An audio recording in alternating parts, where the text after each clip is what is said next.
ইসরায়েলের আকাশে ঝরছে আগুনের বৃষ্টি, আকাশ চিরে মাটিতে আছড়ে পড়ছে আগুনের গোলা। শহীদ খামেনির রেখে যাওয়া ভয়ঙ্কর সব ক্ষেপণাস্ত্রের আঘাতে কেঁপে উঠেছে তেল আবিব। সেকেন্ডের ব্যবধানে একের পর এক বিস্ফোরণ, চারপাশে আতঙ্ক আর ধোঁয়ার কুণ্ডলী। তেহরানের দাবি, অপারেশন ট্রু প্রমিস 4-এর 21তম ধাপে ছোড়া হয়েছে শক্তিশালী নতুন প্রজন্মের মিসাইল। এতেই লণ্ডভণ্ড বর্বর নেতানিয়াহুর সাজানো শহর ও সামরিক স্থাপনা। এবার আহত সিংহের মতো তাণ্ডব শুরু করেছে মধ্যপ্রাচ্যের ভ্যানগার্ড ইরান। এরই ধারাবাহিকতায় ইসরায়েলকে লক্ষ্য করে তৃতীয় দফায় নতুন ক্ষেপণাস্ত্র দিয়ে ভয়াবহ হামলা চালিয়েছে দেশটি। অপারেশন ট্রু প্রমিস 4-এর 21তম ধাপে দখলদার দেশটির অভ্যন্তরে এক ভয়াবহ হামলা পরিচালনা করেছে Islamic revolutionary guard corps IRGC। BKash পেমেন্টে 10,000 টাকার বেশি অফার। শপিং চলছে তো।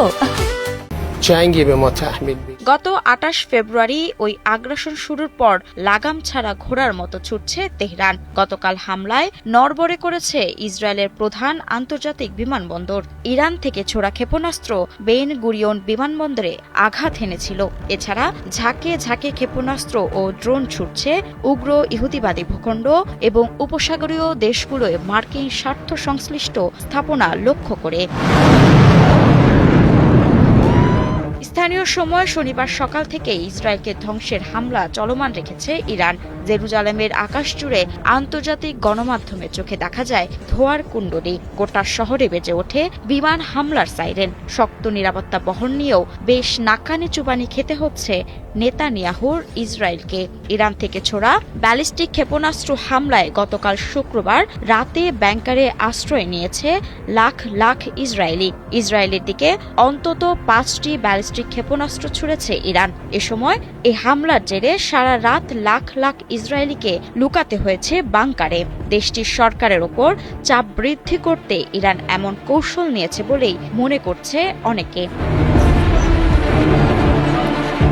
তবে ইসরায়েলি সেনাবাহিনীর পক্ষ থেকে জানানো হয়েছে, প্রথম সপ্তাহেই ইরান থেকে ইসরায়েলে অন্তত 1000 ক্ষেপণাস্ত্র ছোড়া হতে পারে। তবে এ পর্যন্ত 200টি ক্ষেপণাস্ত্র ছোড়া হয়েছে।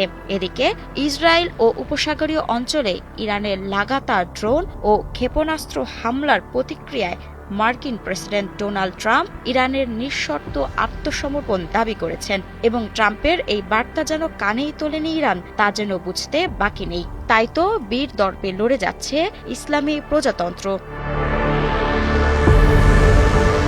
মাহমুদা মুন্নি, 71।